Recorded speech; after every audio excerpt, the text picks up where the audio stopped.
Hey everyone, welcome back to ShePropTalk.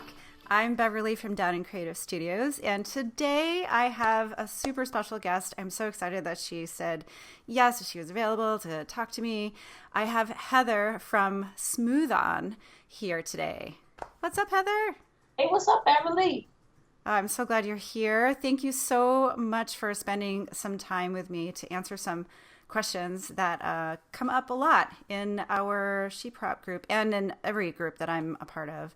Yeah, absolutely. So before we get started, can you tell me a little bit about you and SmoothOn and what you do there and what SmoothOn's all about? Yeah, of course. Well, I've been here at SmoothOn for maybe I think I just hit about 9 years now. Oh wow. So the things that I do here, as far as that would relate to the sheetrock stuff, is like tech support. So if someone were to call SmoothOn, you'd probably speak to me or one of my colleagues, and so we always kind of try to keep up with what the questions are from people, from customers, and it could be a wide range of things. We do get a lot of cosplay questions, and some of them are not related, obviously, but we always try to help people. It's absolutely free. Someone could call in and do that. The other things that I work with are some of the graphics. We met at a trade show, so obviously we do trade shows, and a lot of the stuff that either myself or my colleagues will make, or people like you would make, would display at our booth to show people kind of like the possibilities, like what can you do with our materials. As far as SmoothOn itself, I mean, this company has been around for way longer than us. So since Oh, really? 1895. Really? Oh yeah.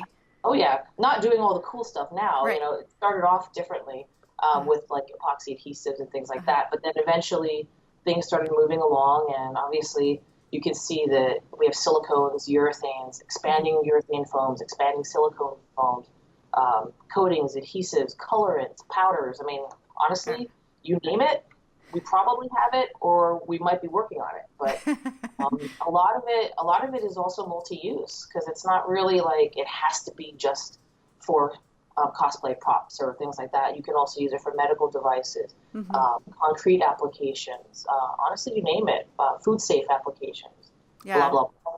So, Oh, that's or awesome. jewelry. I mean, jewelry does kind of work into the cosplay and props and theater and TV shows and movies and all that stuff, all the fandoms.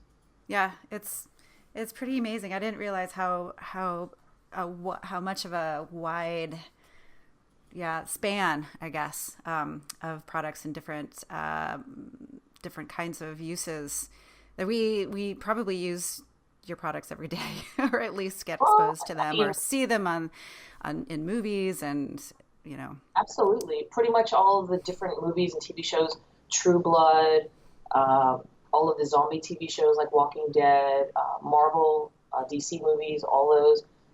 Everything from the big guys to the little guys, pretty much in some way have probably used our materials. But that's why I always tell people, like when we met even, like a couple years ago, I was like, it's the same materials. You're not getting like they used the movie special version and you use the non. It's the same materials. It's how you use them. So that kind of makes it on like an even playing field to me, that anybody can make these things, not just someone who was either trained or had 20 years experience.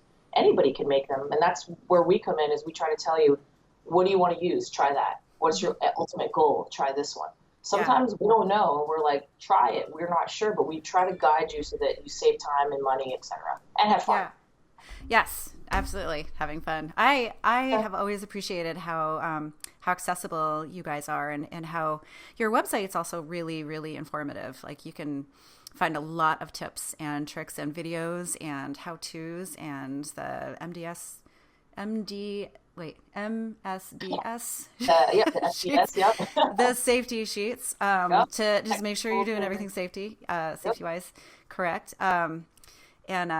So listeners, if you are familiar with the SmoothOn website, a lot of the questions that you might have, you can find on their website. And then also, give them a call, because Heather might pick up the phone. Well, I And do she's get pretty rad. repeat people. I get people repeat. They're like, "Oh, I talked to you before." I actually enjoy that, because just like us, I want to build that relationship. It's important Yeah. to me. I mean, and then I get to know about your level, what you're working with, and if I think of stuff, I'm like, "Ooh, Beverly would love that." And so Yeah. makes sense in that way. So it's a good thing. I love that so much. It's good. Oh, yeah. Well, so we a while ago I posted a poll on the SheProp group because I knew that I'd get a bunch of really great questions because working with some of these materials, like you're saying, you know, movie houses and prop studios, they use those all the time. But for someone who's working in their dining room or their garage, like me, sometimes knowing where to start and getting some of those questions answered, so it's not quite as intimidating to maybe do something new, do something different. So we've got a big list of questions that we're going to go over, and there are a lot of questions. So we will we'll get to it. You ready? Ready. Totally ready. Whee. All right. So the first one on the list here is about silicone prosthetics and if they can be reused. Sure. Can you use them over and over again? To a point, probably. Okay. I actually happen to have a silicone prosthetic right here, and there's another one here. It kind of doesn't look like me, but so these are platinum cure silicone. Silicone? A lot of the stuff you use is platinum cure silicone. It's a type of silicone that we have. A lot of people will use it because it's in contact with your skin. Okay. And so if I do use this over and over again, we have a product called Skin Tight, Skin Safe. It's kind of like a bioadhesive. I'd put that on here. Maybe I'd want to be like a zombie or do some type of prosthetic where this may be applied to this part of my face or a brow. Okay. When you apply that, the biggest part of reusing it would be how clean when it comes off. If you have a thick application of the adhesive, there might be a possibility it gets so thick that it destroys the actual look of how it looks on your body. Oh, So that part, like when you're doing subtle makeup, maybe age makeup, old age makeup or things like that, you know, if you had a lot of pieces that it starts gumming up with the adhesive, it's not subtle anymore. So you might have to have another piece. So that's why they make the molds, obviously. Like you make the rigid molds out of plastic so that you can just cast another piece, have it ready to go. But as far as reusability, there's a lot of times we do the Halloween stuff. Zombie walks are popular, but we'll just rip them off, clean it off your skin, and then maybe the next night you use it again. Yeah. We'll use them all the time, and you can totally reuse them because they're not going anywhere. Yeah. I mean, it's just a piece of silicone. Yeah. So as long as you kind of take care of it and take care to follow the directions. Well, yeah. Number one, follow directions. Right. Read the technical bulletin. Right. Yes. But I mean, people do reuse them over and over, and especially I know a lot of the zombie walks, or even like Walking Dead and those type of shows. You've got dozens and dozens, sometimes hundreds if you're doing a horde of characters that need quick makeups put on. You know, you can reuse them because you've got day after day of shooting. Even for theater, you know, the distance, what is it, 20-foot rule? 20-foot rule for theater? So I don't know. 20? I bet you're right. Maybe, I don't know, but as long as it looks good from that far away, it's good. Right. So from here to here, it may not look that great, but you can totally reuse them. Yeah. Yeah. Awesome. I think in cosplay it's the 5-foot rule. And that's like that's so that when you're like getting your face like right up into the thing, you're like, okay, let me get away from it. Do I really need to go back in there and spend 2 more hours? It's like the selfie pool. Will it look good in a selfie? Exactly. We're done. So you mentioned platinum cure silicone for the prosthetics. So I know that there are a few different kinds of silicones. Some of them are like EcoFlex are those all skin safe, or are all platinum silicones skin safe? This one happens to be Dragon Skin FX Pro. So the entire Dragon Skin series is platinum cure. EcoFlex is platinum cure. And that just refers to the type of silicone it is as far as the curing. So the platinum, there is platinum in it, and that's also called an additive cure or addition cure. So you got your A and your B, you do everything correct, you followed all the instructions, you mix them together, additive, you get something.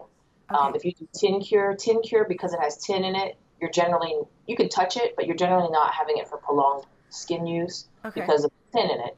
Tin is also known as a condensation cure. So part of that condensation does need humidity, some atmospheric humidity. You're still measuring and processing it, but it's just a different type of material. They usually don't like each other. So if you make a mold out of one, you don't want to put the other one in it. So tin to platinum, they don't usually cure properly. Okay. But platinum to platinum or tin to tin is usually okay. But for our purposes of cosplay and skin safe, I usually would recommend, if it's going to touch the skin, the platinum cure is the way to go. Okay. Okay. So it does cost a little bit more because platinum or tin, platinum does cost a little bit more, but skin safe versus not. Right. But that doesn't mean that it's terrible or anything. They both equally get the perfect detail. So both mold materials don't compromise as far as that. They have great longevity. So none of that's compromised, just kind of how they cure and whether or not you really want to put them on your skin and a few other little things. Okay. Oh, that's really good. I think we probably talked about one of the other questions that we had on our list. Yeah, we did talk What's the about difference it. between But then platinum I was like, and tin silicone? No, that's perfect. Well, yeah. Perfect. You're so good. Right. All right, cool. So let's see. The next question. How do I prevent bubbles in my silicone? And I know that is a big nuisance for a lot of for pouring silicone, for brushing it on, for picking up that detail. That's always something that I am struggling with as well. Yeah. I mean, I think it's an important question. A couple things that you can try. So you can, first off, kind of stack the deck in your favor by using a lower viscosity silicone. Viscosity, you can think of it as, is this material really thick or is it really thin? So Mold Star series, and if you also look at some of the Dragon Skin series that say NV for no vacuum, those are going to be lower viscosity, so they're going to be thinner compared to some of the other materials. When you have the thicker material, imagine the bubbles are like fighting their way out, and it's so thick and hard to get out. With the lower viscosity, it just makes it that much easier to get out if there's air bubbles. The other thing is when you're mixing the material, instead of like going insane, you're adding more bubbles by mixing. Right. Which we want a thorough mix. We don't want an insanity mix. So what you're going to, I mean, we're not trying to get a workout. I mean, you could, but you want to be. It's thorough. not like making whipped cream or anything. Yeah. We're not doing that. Right. This is not a scrambled egg. This is, So then as you're mixing it, you're being thorough, you're scraping the sides, you're scraping the bottom, like 101, right? But then you're not whipping more air into it. The other thing is when you pour. So if I pour, let's say I'm here and I'm pouring here, I'll hold it up high and pour a long, thin stream. So as that material comes over the lip of my pouring container or my bucket or whatever, it's going to stretch, and those bubbles will also stretch. And you're hoping that gotcha. Right on. So that's the best you can do if you don't have equipment. If you want to invest in equipment, you can certainly buy it from, not necessarily, SmoothOn has it, Reynolds Advanced Materials has it, other distributors have it, but you can certainly go to like Harbor Freight or Amazon and buy something. But pressure chamber and vacuum chamber, I don't know if you use those or not. Do you have those? I have a vacuum chamber that is still in the box. I haven't opened it yet. I just haven't gotten to that part yet. Yeah. I'm sorry? Did you buy the vacuum pump? Yes. Okay. I have a pump to go along with it. You're like, cha-ching, cha-ching. It's an investment. It really is, yeah. I don't have one. You're better than me. I don't own one. No way. It's like more money. So I take that into consideration when I'm recommending materials. Is kind of like, if I was making this and not being here, what would I really have to take into consideration? Because that is important, your time, your money, your effort. Sometimes it's unavoidable to get a perfect result that you'd have to invest in certain things. And it also depends, like you said, what's the rule? Do you care how close you are? Right. You just want to get it done. Right. Because none of these are unusable if they came out with bubbles. It's just maybe not perfect or optimal. But if you use the pressure chamber, that's our number one way of getting bubble free. So a pressure chamber or pressure vessel or pressure pot, you might hear them say. You use a compressor. And so I have, let's say I want to make a resin casting or even a silicone casting, either one. I need to make sure that the mold that I use has been made in that pressure chamber, because your mold and your casting could have bubbles in it, right? So that's like a big consideration. Some people, I've had this mold for like 5 years. And then they're like, finally, I can invest in a pressure chamber. And then they didn't realize there were bubbles in that mold that they didn't realize were there, and they're on the surface of that mold cavity. And what happens is so you have these bubbles, and they're in there. You don't know they're there. When you have the pressure, which is 60 psi for the entire cure cycle, it makes those bubbles flattened. So Okay. basically, they're imperceivable. Okay. But if they were on the surface of your mold, if this was like your mold right here, here's your negative cavity, and there's a bubble here, and it flattens, it might make a divot. So Oh. the divot, then when you pour resin or something, the divot, which is a negative, becomes like a pimple or a positive. So Okay. your mold is now permanently damaged. So I always try to tell people, are you making a new mold? Are you trying to use an old mold? Because I don't want you to damage the mold if Gotcha. you want to do pressure casting. Okay. So make your mold in the pressure chamber. Then you can make all your castings in the pressure chamber, and you're good. Yeah. If you don't want to do pressure chamber, that's okay. The next best is the vacuum chamber that you have. And for the vacuum chamber, the biggest thing is 29 inches of mercury, and that's just like a measurement. So you'll see the little dial, and the dial will slowly go to 29 inches of mercury, which is just the measurement. If it goes to 25, that's good enough. No, it's not good enough. You want it to hit 29 because Okay. it's literally pulling out the bubbles. It's like Okay. 5 bubbles, and you'll see it Right. actually kind of gurgle, like Yeah, bubbling. It goes up and it I love rises. those videos Yeah, online. Yeah, I there's like something, watching it. It's yeah, there's very mesmerizing. yes. So what you want to do for that is let it rise, break, and fall at least Okay. once, and it's like Okay. gurgling and wheeling. But the other Okay. thing is let's say I have a whole container full of silicone or resin, and let's say my container stops here, Okay. and where is it going to rise, break, and fall? Out Oh, of the out of container. the, So you oh, have what a to allow, mess. trust Okay. me, I've done it a million. It's terrible, and you're kind of like, did anyone see that? Okay, let me just clean this up. It happens. So what you want to do is basically allow enough room in the container so that you can let it rise, break, and fall, because it'll rise up. Sometimes they double and triple and more, depending. Okay. And so then it has to rise, break, fall, and you'll see it kind of mellow, and it mellows, and you're like, I'm good.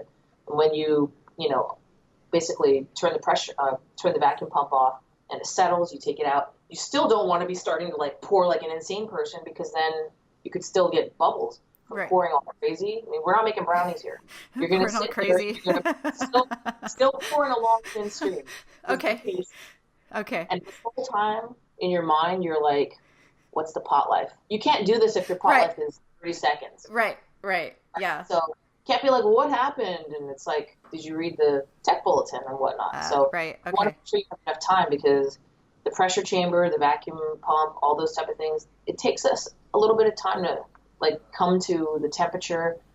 It's not temperature, excuse me, the pressure that it needs to hit that 29. It takes time for it to get there. So Yeah. if you're using a pump that's not strong enough, or you're using something with like a 30-second pot life, all that timing is super critical. Okay. So And you what can you're saying is test, test a test. smaller amount, test Yeah, it. yeah. I Cool. equate stuff Okay. to cooking. Yeah, I mean, Yeah. I'm always like, it's kind of like cooking. Yeah. Like if you make a bad omelet, ooh, try it again, do another Yeah. one. Yeah. A little bit different price range, but Right. You're the right. same ingredients, right? So Well, that's really great advice. I'm really glad we're talking about this because I haven't unboxed my new toy yet, but I will. I you would will. love And it. yes, it's gonna be You're fun. gonna be out I'm on really it. looking forward to it. But yeah, I'm gonna have to do some tests, which is like my jam. I love testing. Yes. I love it so much. If you can see my Captain Marvel back there, which we'll talk about. Can't miss it. I love it. Oh my gosh, I'm so excited about it. It looks So so excited. good. Yeah, I was really happy to. Well, let's see where we are on our list here. Okay. Because we will get to this. Okay, we'll hold on to that. Yes. Okay. Okay. The next one, is there an optimal silicone to use for? I lost my place. Is there an optimal silicone to use for two-part mold? I mean, you could use almost any silicone for that. Okay. So the biggest thing for two-part molds is, am I doing a pour-on mold? Am I doing a brush-on mold?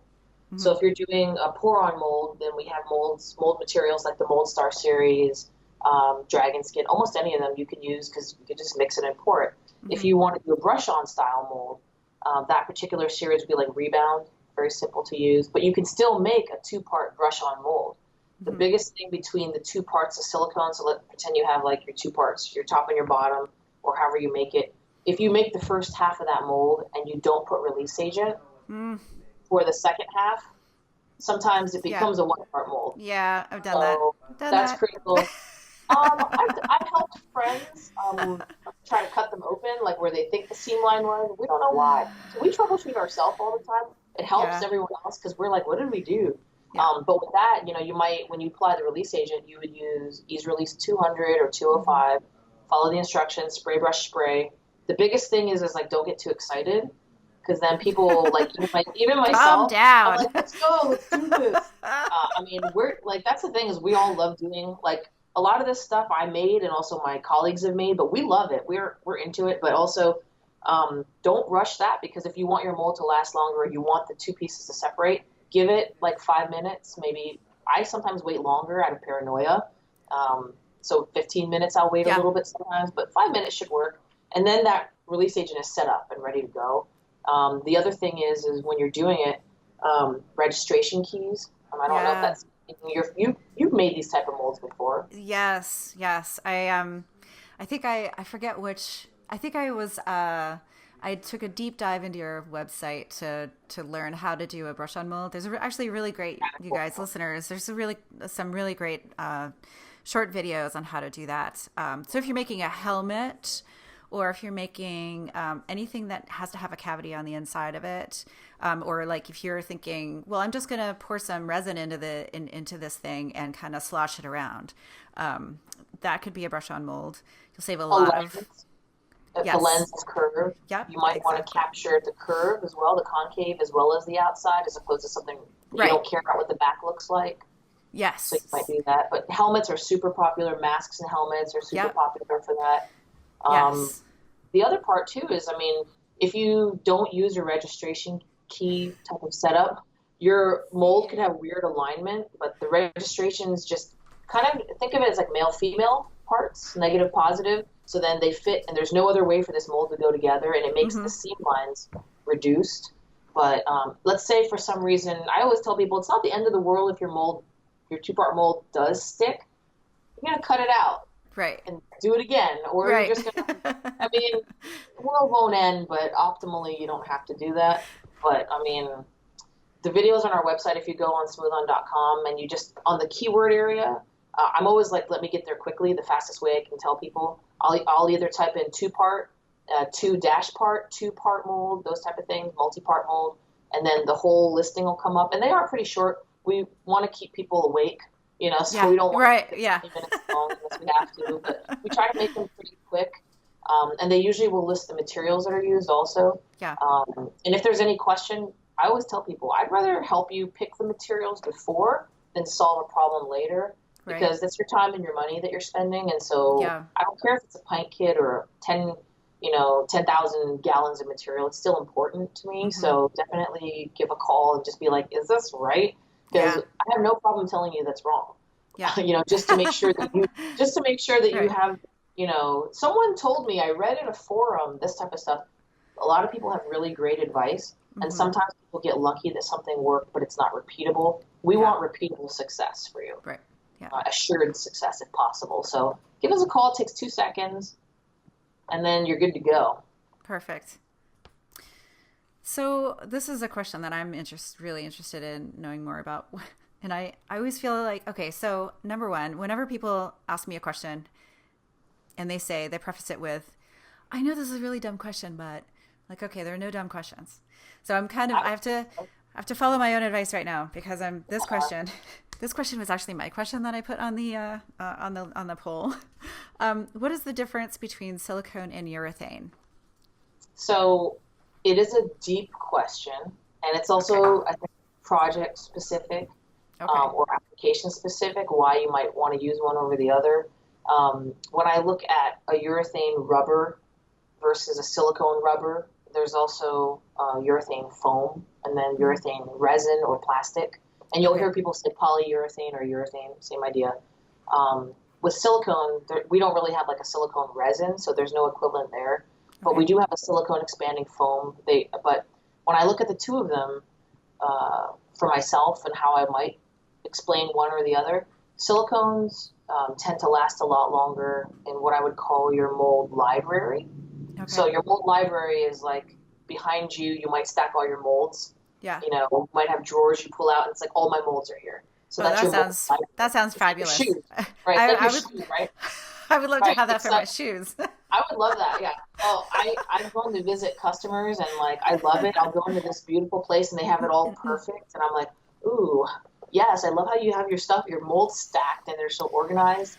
It's just Oh one of my those gosh. things. Yeah. You can just picture opening this thing and it's like the light comes down and it's like, oh, look Oh at my these molds. gosh. They look so good. Like music to cue, like a big bright Yes, like light from exactly. yeah. Angels and doves kind of at Yes. the same time, Oh my right? And then there's gosh. just Perfect. silicone rubber, or should I say smooth on silicone rubber. Yes. Anyway. But yeah, so between the two of them, so the urethanes versus the silicones, library life, they tend to last longer, and it also depends on what product you're using.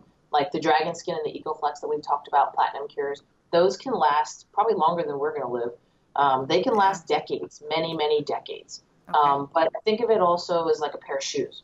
If you put an old pair of shoes in your library, they're still an old pair of shoes and you can't wear Right. them. So Right. if I put an old beat up mold in my library, it's still unusable Right. for the most part. You know what I Yeah. mean? Yeah. So if you want to still use it, let's say down the line you want to make that emblem again.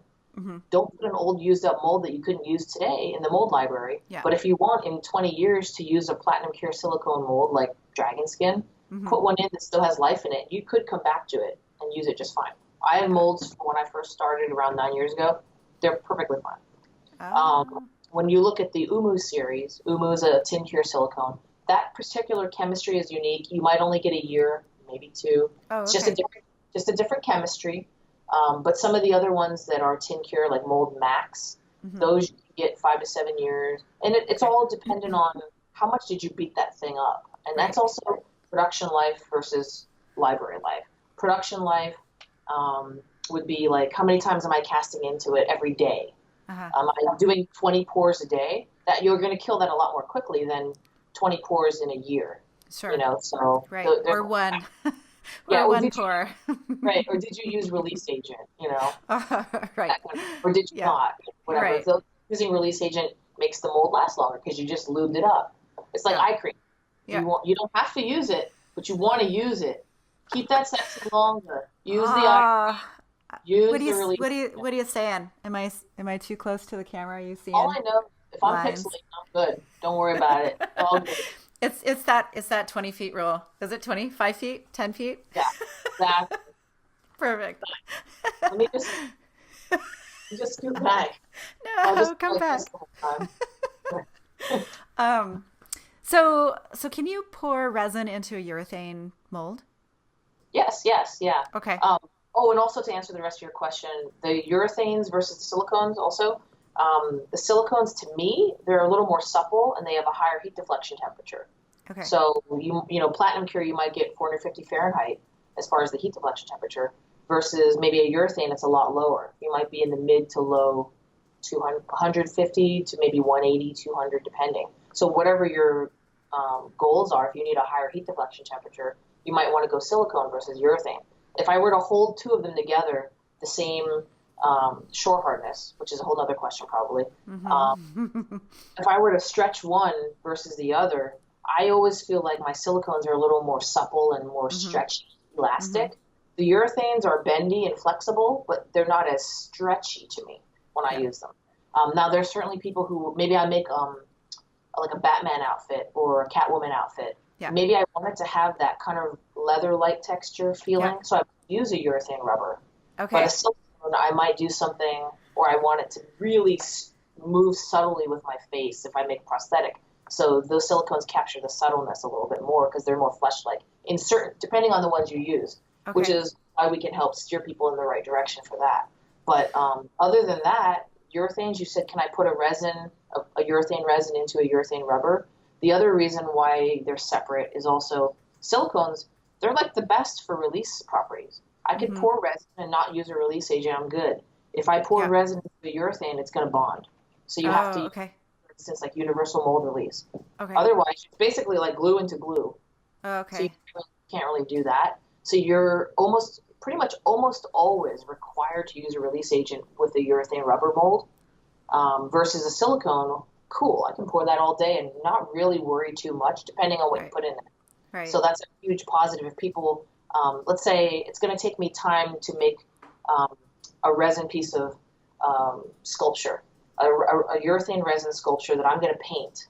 Maybe I'm doing a scale model or something, or something where it's going to take me time. If I use release agent in either of those molds, I have to spend time, maybe like 3 or 4 times scrubbing that to remove the release agent. So the release agent did its job, which is great, but now I have to spend this time to remove it. So if you were like, I need to save money, urethanes tend to be slightly cheaper than silicones. I'm going to save a little money and buy a urethane. They're both going to capture detail. It's awesome. But now you have to buy the release agent. Now you have to clean that off. Versus so sometimes I find it to be a balance. Yeah. Is my time or my money more valuable? Of course, they're both important, but for the customer or yourself to decide what's more important. Oh, sure. Yeah. We're always trying to find ways to save some money or save some time. Depends on, you know, what your resources are, how much time you have for that project. Absolutely. So the urethane, what are some of the urethane product names on your? So like we have urethane resins and urethane foams and urethane rubbers. So like the rubbers that are popular would be VitaFlex, which is a pourable rubber, RioFlex, which is a pourable.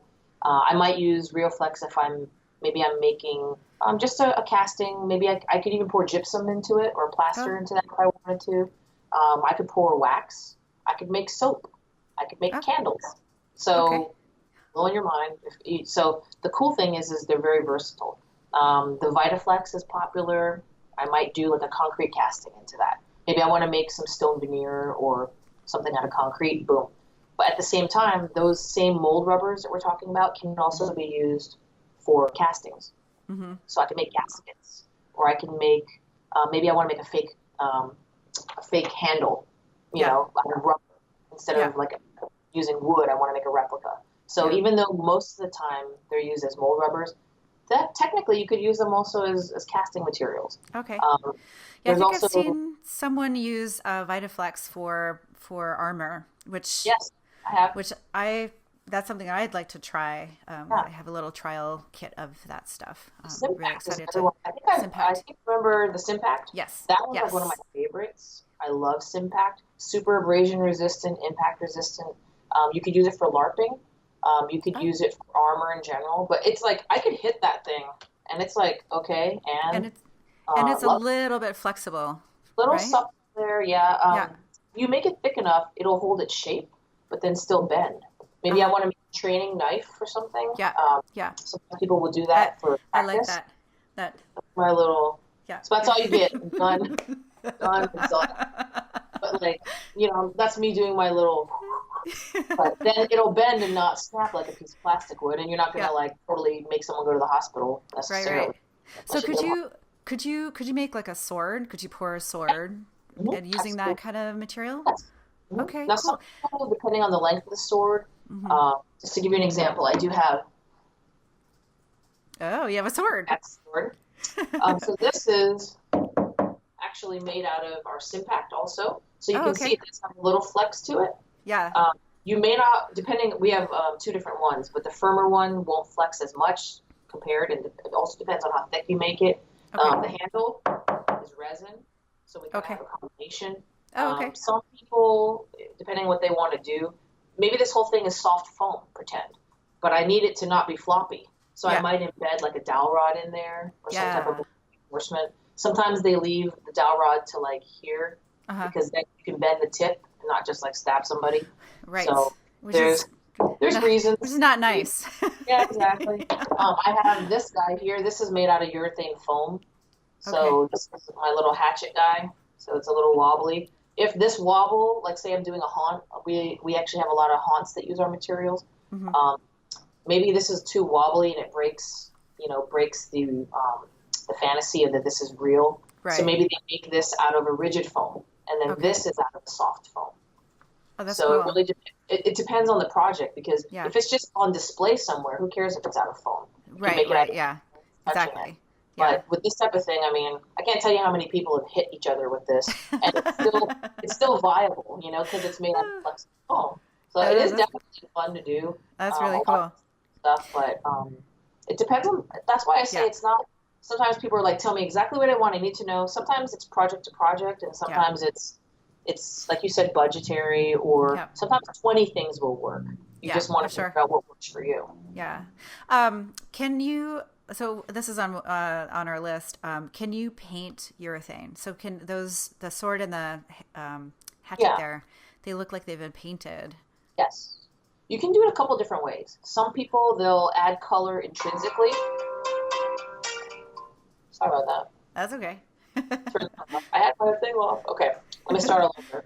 So yes, you can paint the materials. So we've got painting rubber, painting foam, painting resin. So Mhm. there's similarities and differences.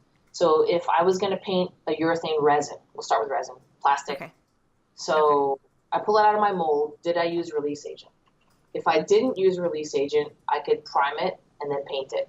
If I did use release agent, you want to clean that off because otherwise stuff will bead off. Yeah. It'll stick. Oh, I know all about that. Oh yeah, that, I've had that that has happen. happened. I've That's had it not where I'm fun. like, this is great. This looks so good. And then I do another one, then the second one didn't work. And I'm like, Right. what happened? Right. Should have Right. known, should have known. But so once you clean that release agent off, and then once you decide, okay, I'm gonna paint this, and it's a rigid piece of plastic, hard piece of plastic, not bendy. You can use automotive primer, like a high Okay. quality one, such like Plastic Coat Sandable Primer. You could use Bulldog Adhesion Promoter. There's a lot of different ones, but the key is high quality. Okay. Once you get that primer on, your paint is now just sticking to the primer.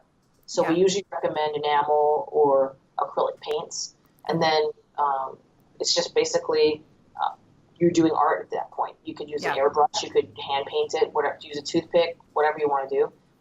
If you use something flexible, such as a urethane rubber, we have a product called Uracoat. I don't know if you got to try Uracoat yet. I have some. Yes. Did you Yes. try it yet? I did try it. I'm not sure that I used it for what it was intended for because I was just testing some stuff out. I was trying to see Whatever. how flexible it was. I just put Yeah, it on some foam and it would stay pretty flexy. yeah, And I think I put a little bit of a tint in it as well. I colored it a little bit just to see how brushable it was.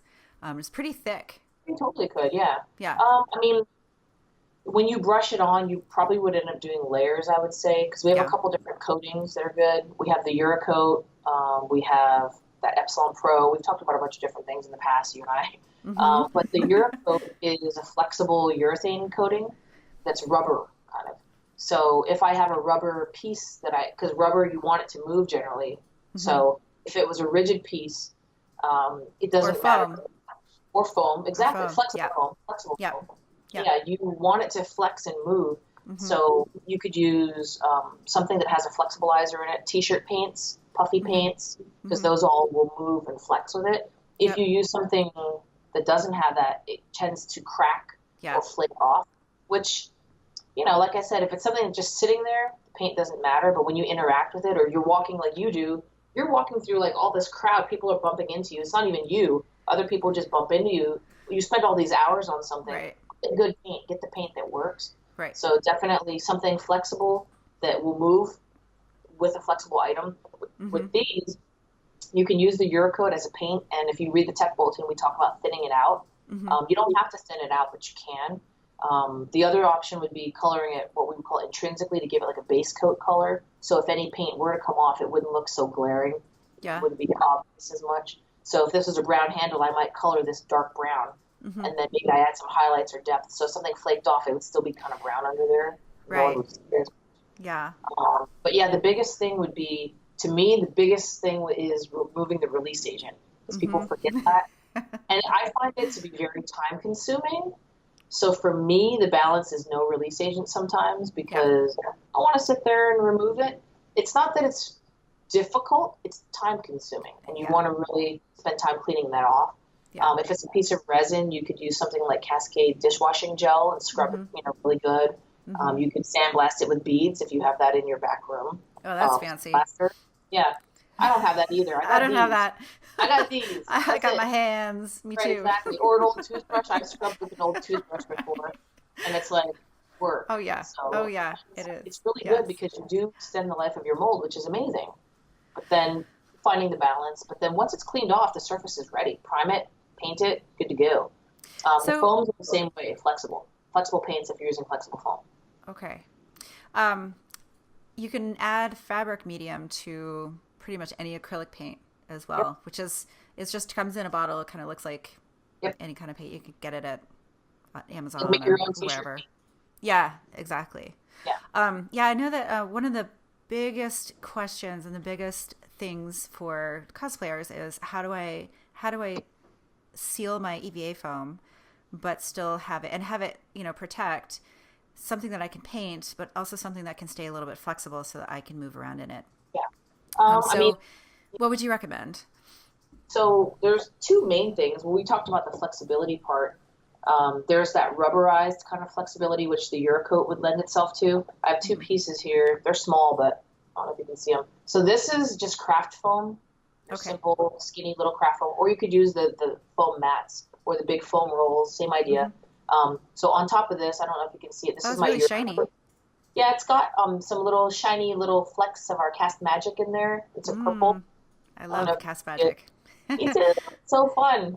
Yeah. So listeners, Cast Magic is they're metallic powders that you can get, and really you can mix them into your projects. They're really, really nice. I use them on Hello. This has Cast Magic, if you can see the glitteriness of it. Oh, cool. This has Cast Magic. So you can get metallic pearlescent. I think they're cool. I love them. Yeah. The possibilities are endless. They're really fun. Really, they are fun. I love them. But look at this. See how I can make this kind of, I can still flex it really easily. Yeah, so that's foam with Uracoat. Uracoat on it. Yeah. So the thicker you make that, the less it's going to ripple like that. But it depends on you. Yeah. The other thing is this, and this is the Epsilon Pro. So this is the same piece of foam, but I have Epsilon Pro on it.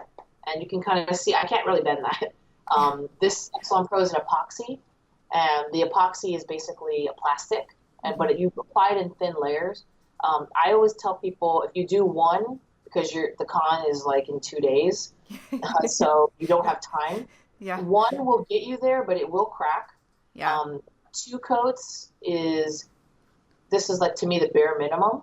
But 3 will be very durable to where I'm not too worried about it. 2 is kind of like, okay, this thing right here, my little Nazgul gauntlet, this guy is all craft foam, just your basic little go to Michael's and get a craft foam and on a glove. I love that. So all of this is basically just Epsilon Pro.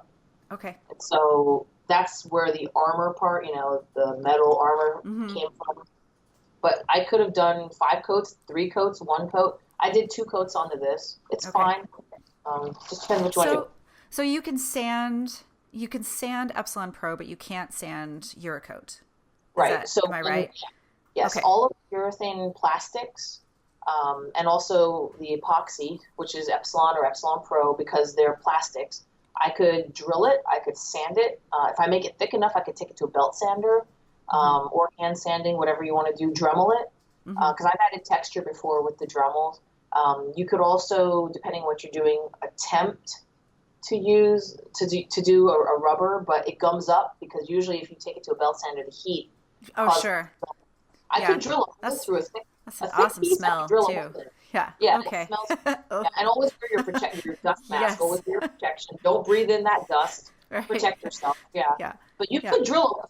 If this was like, this is silicone. This mold, my little gem mold. This is silicone, and I can drill a hole in that. And same if this was urethane, I could drill a hole in it. But sanding it, right? It doesn't really work that way. You can sew through silicone as well, which I have done with my fabric and urethane. Yes. So so if you were to sew, let's see, I'm thinking like a Superman emblem or like Batman or something like that, people can. If that's what they want to do, they can attach. Yeah, together. You can make them separately and then apply them. Yeah. Oh, absolutely. Yeah. So I know we're probably getting off the list here, but while we're on that topic of getting things attached to suits and fabrics, so the other question that comes up a lot is, how do I attach some of these urethane rubbers and the silicones to my costume? So what kinds of glues? So let's start with EVA foam. If someone called you and said, hey, I want to make a Superman emblem or a Batman emblem, and I want to attach it to the fabric of my costume, what would you recommend? I mean, there's a couple different adhesives that we have. So if I wanted to do silicone, silicone really doesn't stick to much, which is why it's a great mold rubber. And I know for you, you've done this multiple times, and you use the Silpoxy. Yes. So the Silpoxy is basically a one part, instead of our normal A and B, it's just a one part, one component little squeezy tube, looks like a small piece of a small toothpaste tube. That is a silicone adhesive. So for that particular one, what you're doing is basically you have a cured piece of silicone. Usually it's silicone to silicone or silicone to a substrate. Sometimes not all substrates are easily adhered to. So sometimes it's got to be cleaned and degreased, but sometimes it doesn't work. But for the most part, if I had to pick silicone, and that's something I wanted to adhere, the Silpoxy is the way to go. You talked about sewing it. That would add further insurance that it would stay, I would say. Yeah, that's challenging. I have some pieces that I made, and I put power mesh in them. I put some fabric in them to give them more strength. So it's not really adhesive, but it gives me something that it can bite onto also. Yeah. If I wanted to sew it, this power mesh, which is basically like a stretchable four-way, you can buy two-way, four-way, whatever you want, nylon mesh. Think of pantyhose, but something along those lines. Oh, okay. It makes this so much stronger as opposed to just silicone, right? So if I got a nick in it or a tear, I would unzip and it would just rip open. But with this fabric mesh that I have, for instance, in here, it's so much stronger, way stronger. Well, that's really cool. So when you poured your silicone, did you pour it on top of the mesh, or did you put the mesh on top of your mold? So I'm imagining you had like a one-part mold that was sitting on a table. I didn't say that. I actually have done it both ways. Okay. So just to give you an idea. So this, I don't know if you can see that. This is ostrich skin.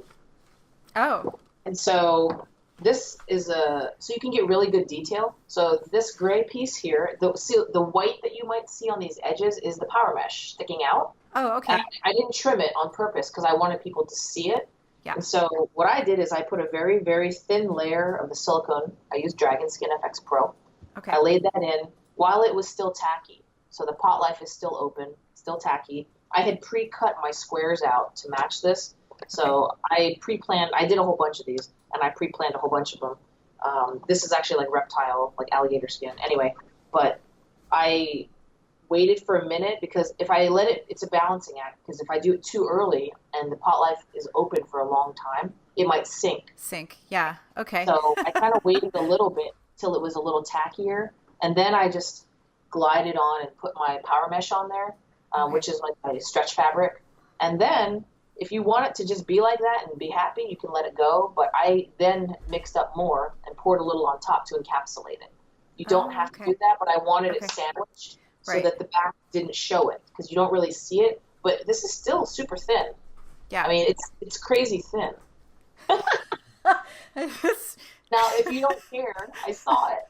There's like some kind of dog or animal behind you. Oh my God. I know, he's a ghost. Pay no attention to the man behind the curtain over there. Like theaters, like the stagehands in theater, so he's in all black. So you don't see him, right? But you could totally lay down fabric if you wanted.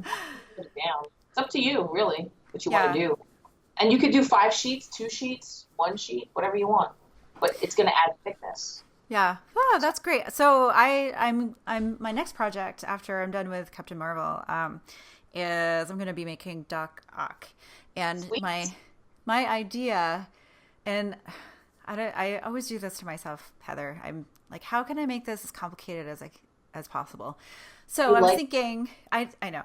Well, I love tinkering with materials, and I think the silicone might be one of my favorite materials because I love doing weird things with it. But I was thinking of, fabric comes in sheets of, it comes on a bolt. You cut it out. Every pattern piece is flat, and then you sew them together to make curves, and you put darts in them and stuff. So why can't I do the same thing with pouring silicone? So she's got like a kind of a green sort of iridescent-y sort of a shirt. So I'm not exactly sure how I'm going to do this yet, but I was thinking of using a semi-translucent silicone and maybe embedding a little bit of pigmented something in it, or brushing, like painting the back side of it. So there's a little translucency. So it's coming through. And we had talked about like what is the glow in the dark? Ignite green. Ignite green. Yeah. Just a little bit of that to help it kind of pop underneath. Yeah. You could totally do that. Yeah. So I think that's my next project. You should do that. I mean, so we actually have like, fashion students and also real designers make clothing out of our materials. Oh. So even though you're talking about fashion or runway or things like that, it does translate into what something like you might be doing or other cosplayers might be doing, because my sister sews. I do not sew. I enjoy the things she sew. I enjoy the things you sew. I have a sewing machine, and I would love to learn how to sew. So you need to come visit me and give me my tutorials. Okay. Perfect. Yeah, but like, so that is confusing to me. So the way that I would approach it would be very different than how you're approaching it. Yeah. Only because of my skill set and my experience. Sure. But from what you can do, you technically could, let's say like you unroll your yards of fabric and you have this huge table, and you could embed a little bit of this in there. Whatever the texture is, you won't necessarily see it, of the stretch of the nylon fabric. Right. But what you could do to give yourself the strength, or not, totally up to you, you could coat it in silicone, and then you literally just have silicone that you're sewing, as opposed to making pieces that you then, making molds of little things that you've seamed together. Do like 10 yards of it. Yeah. And then you just literally are sewing silicone together. Yeah. Make your life easier in that way, if you wanted. Yeah. The other way would be. I was thinking of either sewing things together or even just positioning my seams in such a way so that I can add like a reinforce kind of like a panel over the seams to hide them with Silpoxy as the agent to glue everything, because that stuff works really, really well. It's a little stiffer though. If you add too much Silpoxy, it can be stiff, as you probably know. The other thing you could do, this is more singular to your body, would be if you made a life casting of your body, which you have.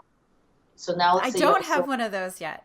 You don't have one yet? No, I don't. So that's why I'm thinking I don't have one, and my body's always changing. That's one thing that's always kind of hard for me to like justify going to go get. Be like, if I gain some weight, if I lose some weight, and I have like a body form that is no longer fitting me. Like, what am I going to do with it? But yeah, I would love to have a body form. But you could account for that if you feel like you're going to get bigger by just adding really tight shirts on. Like seriously, add a whole bunch of layers of tight shirts so you still get the form, but then maybe you added up to a 1/16 of an inch in thickness, say, or as thick as you wanted to go. But so let's say you make a life casting of your body, either with clothing or without clothing, however tight you wanted it to be. So if you made it out of body double, which is a reusable silicone that's skin safe, if you made that, you could technically then, instead of making something that you have to sew together, you could just brush it in, and it literally is a shirt for you. Just you or someone like you. Right. Like seriously. So that's how I would approach it for me, because I don't really know that much of how to sew. I mean, you guys would laugh at me if you saw me sew. I can make bags because they're straight. I can make tote bags. That's about it. And I can do a straight line. It's good. But in all seriousness, you could really do that. You're basically making a life casting, except it's a t-shirt. Yeah. But it would look, so maybe you don't want it to look like your actual body. So you wear a t-shirt to kind of make it a more generalized shape. More generalized. So that way you're not picking up body details. Yeah. Okay. Cool. I'm going to have to think about that. Definitely, if you're going to do it to where you want it reusable, use the silicone body double. If you want to do one-offs like hands or fingers or whatever, do the alginate. Okay. Well, that was one of the other questions that we had actually was, where is it? It's in here. I remember seeing it. Oh, yeah. Can you recommend any tips for making body part molds? Yep. I think a common area is the face and the body, probably, because if people make like the Batman or Robin masks, or those are popular. Yeah. It's weird. I was just talking to somebody about this earlier today. So you don't have to make a mold of your whole head. You know what I mean? You'd only have to make the front of your face then to make a piece like that. Right. A lot of times for, let's say, TVs or movies, even Saturday Night Live, they use our products, and it's one of those things where they only need to add a chin. Yeah. So do I need to make, they make a mold of everyone's face in their head and everything, but like maybe you're only using this part of it because that's all you do. So depending on what you're doing, when we talked about budget, you may only want to have a budget to make chins because all you're doing is making a chin, so you don't have to do the whole face. To me, if you're going to do it, just do the whole face because other projects always come up. Sure. If you want to do your whole head, it's nice because then the helmet that you might make down the line will fit your head. There's tons of times where you're like, oh my God, that's so cool. It doesn't fit my head. It happens like all the time. Your head's too big, too small, right? So if you have a custom sized mold of your face, or not just your face, but your entire head, you know that it'll fit you better. Right. It also is kind of like if I made a generic mask, your face is not flat. So if you made a flat mask, it doesn't fit always perfectly because it's not, your face isn't flat. Yeah. So it's one of those things. The other thing, as far as body pieces, alginates, people use those because they're like disposable and they're cheaper, usually a little bit cheaper. So it's basically like for us, ours is skin safe, carcinogen free. You mix powder. We have several different ones, but the AlgaSafe is probably the most popular. And it's just powder and water. You mix it together. Pretend I'm making a hand. I would put my hand in, pull it out, get rid of it. If I saw any bubbles, slowly put it back in, and then wait.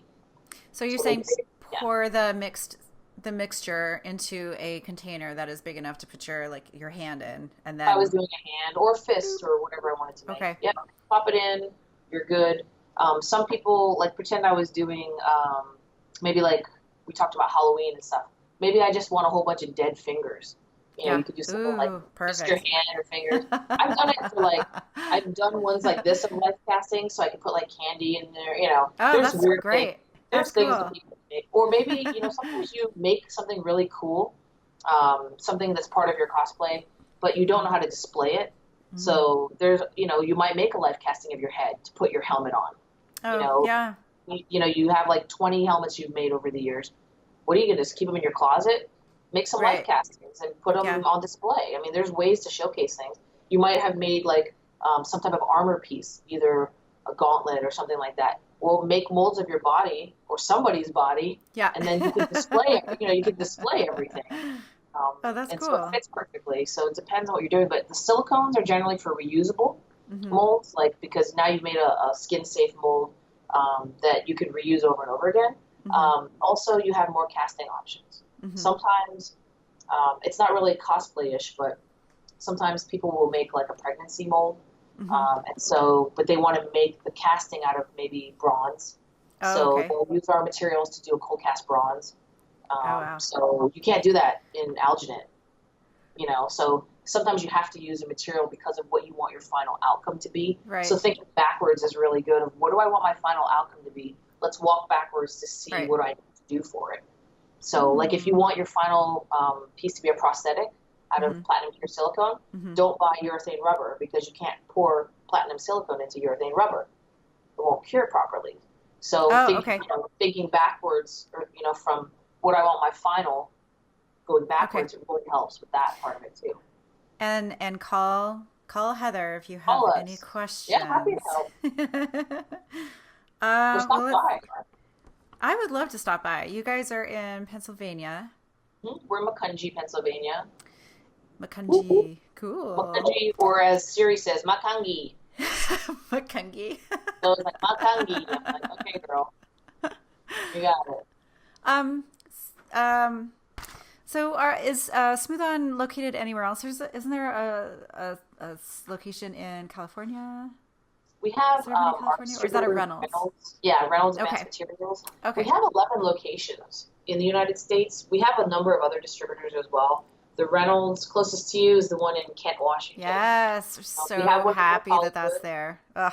I was like, open in Portland.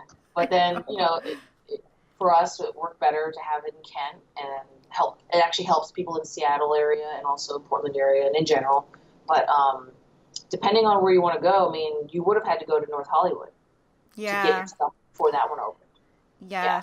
No. A little further. Thank you, SmoothOn, for putting us shop a little bit closer to my house. That is a great, and then there's lots of amazing makers up there. The Bill and Britt Duran, Punish Oh Props. yeah. They're like Oh, right they're there. awesome too. Yeah. Yeah. Last time we were up there, we stopped by to say hello to them, and I was going to the shop to pick up some stuff. And it's a really cool shop. It's like going into a candy store. It's just so fun, and it's fun to see the different props of what other people have made, like because they're just everywhere. It's really cool. In the store? I don't think I have anything. I don't think I have anything up there. Huh. I would. Yeah, we'll have to change that. Maybe you know somebody. I might. Worked out. Well, let's see what else. So we are doing some damage to this list. This is really good. Okay. Holy cow! I think we're almost to the end of this list, actually.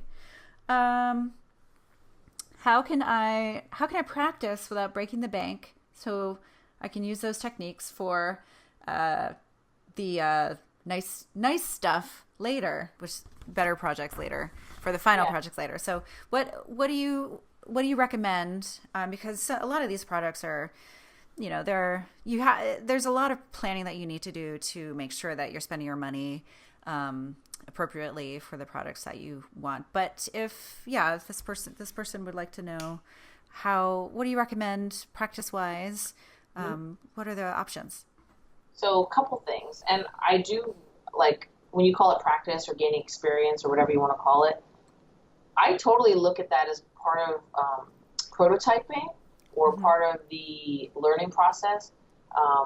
To save money first, I would say watch our free videos, because we have hundreds of free videos on our website and on YouTube, and watching those, it's like practice. It's like visualization, right? So you're seeing what to do, how to do, because you might go, my friend told me this one, and I'm watching it, and it is the wrong everything.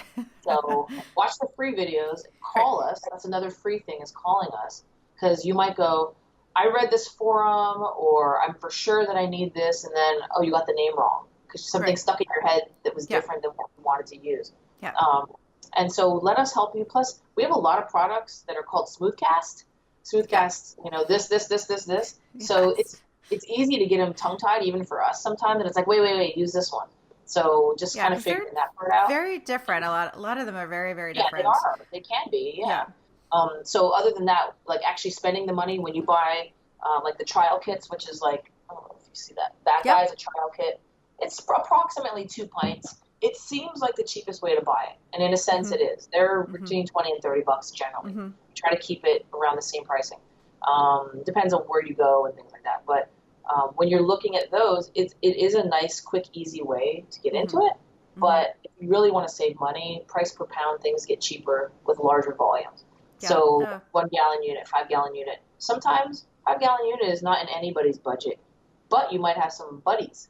So I always tell people, if you can share with people, and it's kind of like, oh, well, this, that, not really for us to figure out how you share, but it is a way to, you're saving money in general, right, by buying more. But you can definitely share it and figure out how to do it that way. The other thing is when you're doing it, we talked about brush-on molds, pour-on molds, stuff like that. Making a pour-on mold, say out of silicone rubber, I am going to use less material because I'm making a thinner mold. Right. You are buying more things, and initially, if you haven't done mold making before, you're not going to have release agent and sealer and all that type of stuff. But it's the same thing as if, like, someone is just starting with cooking. I don't have all my seasonings. I don't have every frying pan. Right. So you do have an initial investment if it's something you want to continue in. But then I have a can of release agent or colorant. Those last you, depending on your project. They're not going to just be necessarily done in one shot. So. There might be a little initial investment, or like I said, share.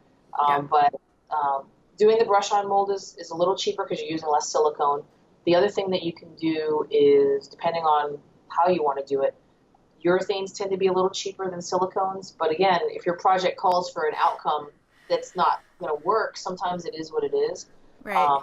But the other way for me is sometimes I've seen molds where, like for instance, this guy right here. I'm making this little gem thing, and then they make a mold that's like this. Right. Yeah. And you're like, you just spent all your money for nothing, and that's okay. But then this mold is very economical. This guy because I have very little waste. It does the job. So Yeah. I think planning is important as far as saving money, because it's the same when you talked about, oh, do I just stick my hand in there and pour the alginate? You know, how do I do it? The containers that you have, sometimes people get containers that are this big. You have to have enough alginate to fill that container. Right. As opposed to one that conforms more easily.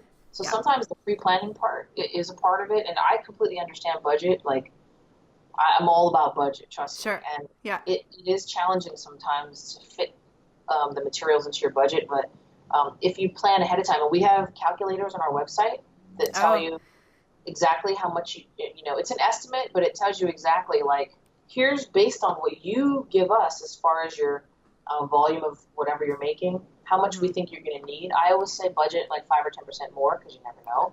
But if you use those, that's another way to save money. But yeah, those materials calculators are actually, they're really, really useful. I used them for the first time on what was my last project?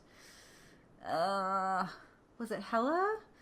No, I don't think it was. Maybe it was Hella. Oh, wait. It's coming back to me now. I was making a resin mold, and I had just a little bit of resin left, and I was trying to decide if I needed to buy more resin or not. That's what it was. Yeah, I didn't have a ton of resin left, and I just needed to make sure that I had everything. I had enough, or that I had to make my my mold box smaller. Well, the mold box, like, you know, you can use cups. Like, if you use, like, we use popcorn buckets. We use deli cups, clean ones, obviously, clean cups and whatnot. But, like, it's definitely true that there's times where your deli cup is this big, or whatever your container is, and you want to just make, like, this little button. Yeah. It's going to take a lot more material. I mean, the other thing, too, is if you try to come back later, you may not be able to complete that mold. If you order a product and it comes a week later, your mold, it may not bond together, and you might have delamination or something like that. Oh, yeah. So for listeners, that's a really good point. So make sure that you have enough material to fill the box that you're trying to fill, or that you're pouring whatever it is that you need to pour, because the cure times are they're important to pay attention to. I've definitely run into that as well. Like, an old silicone might not bond very well to new silicone, which I have firsthand experience with. It happens. It's always when you don't want it. Yeah, exactly. Like the time that you're like, this came off last time, and it sticks. And then the time you're like, this will stick, and you're like, it does happen that way. So there are also workshops and things like that people can check out, right? I mean, if they're local we actually had one to you today. guys. Yeah. Oh. I think I was telling you about was earlier at the Reynolds Advanced Materials. All those different locations hold material spotlights. They're free in a sense. You sign up online, and there's a small fee that you pay, but it's only really to guarantee that hopefully that you're going to show up. And then we actually give you a trial kit that's worth more than that. And cool. So it's in a sense that balances out, and you kind of win. Plus, we give snacks. So there's snacks. hors d'oeuvres. Heck yeah! Sign me up. Snacks. But so those are a couple hours. They're not a full day, but they're generally a minimum of 2 hours, and they're on a specific topic or spotlight. Like today, we did 2-part molds actually. So when you were talking about 2-part molds, I was like, cool. What's up with that? What are you scoping out what we're doing over here? But we really did a 2-part mold one today. Because it is a question. It's very simple, but it's not. It is something complex that people ask about. But in the end, you're really making just 2 pour-on molds. But really, in the end, but so we've done them on Cosplay. We've done them on 2-part molds. We've done them on expanding foams, epoxies, you name it. We try to find spotlights that are popular, so more people can come. We talk about that, and then in the end, if you have specific questions, we're here to help. And those are at the Reynolds stores all throughout the United States, and it's listed on the reynoldsam.com website, all the different classes. They do Lifecasting classes too. Why would you tell me that? I don't know. They really do. I gotta just go do it. I don't know. No, but really, it's one of those things that seems so easy, like Lifecasting, but in the end, you're talking about contours of a body. Somebody might have anxiety, if you're covering their whole face. There's lots of variables because there's a human involved in it. Right. So it's definitely something, I would watch the videos and talk to them. And, in the rental store, there's us in the store basically, so it can help you out. But you could also, if you come to SmoothOn, there's we have our 2-day seminars. So we have basics and concrete. So basics is basically, you're not going to be an expert, but you're going to learn a ton. We make a brush-on style mold with rigid support shell. We make pour-on. You make a life casting of your finger or whatever body part you can fit small cup. It's actually cool. You do. We actually even do like a skin-safe demonstration where everybody gets to make wounds on themselves, which is actually really fun. Oh, that's cool. I love that part. And then the concrete one focuses on the concrete aspect. Okay. So, yeah. I don't think I've ever used concrete in any of my projects. But you never know. Not yet. Not yet. Not yet. You could make a life casting of your face and then make an outdoor sculpture out of concrete of yourself. Oh my God. My neighbors would love that so much. Yes, you should totally do that. Yes.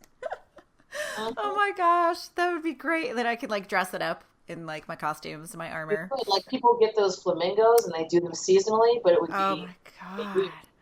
Oh, I would be everyone's favorite neighbor. You'd probably be in the local paper. Yeah, probably. And that would be great. Yes, as a nuisance. Well, cool. Wow, we talked about so much. I think we're about wrapped up. I hope that maybe we can do this again sometime if you're up for it. Like we can tackle something a little bit more in depth. This really was like I wanted to get you on so we could have give you a chance to speak kind of broadly about some of these questions that people. But yeah, I thank you so much for spending this time to talk to me about all of these things. And if anyone has questions for Heather, you can find her probably if you just call SmoothOn.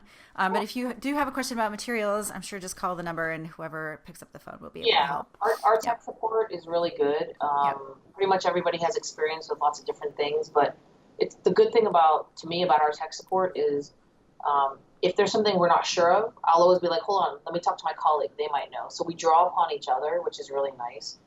Because you're basically drawing on everybody's knowledge who's been here 20, 30 years, so it's kind of cool because I don't know everything. I try to learn and do, but we all try to help each other out with stuff. So that's how we do. That's awesome. Are you kind of the cosplay expert? No, not necessarily. No. I mean, we've met at different cons before. I mean, obviously. You're an expert, Heather. You're the expert. You're the expert. Don't worry, I'll do a life casting of you one day. Don't worry. No, but like actually, I always hesitate with that term because I always feel like with everything, I'm like one of those nerdy people that I always want to learn more. I love it, but at the same time, though, I mean, all of us here have a lot of experience, so it's really, really good. And I would never say that I was over one person or the other because a lot of people here really have a passion for things, which is cool because you want people who are into it and not just reading from like a piece of dry paper or something. You want people who are actually into it. So pretty much everyone that you talk to here has screwed up, has had success.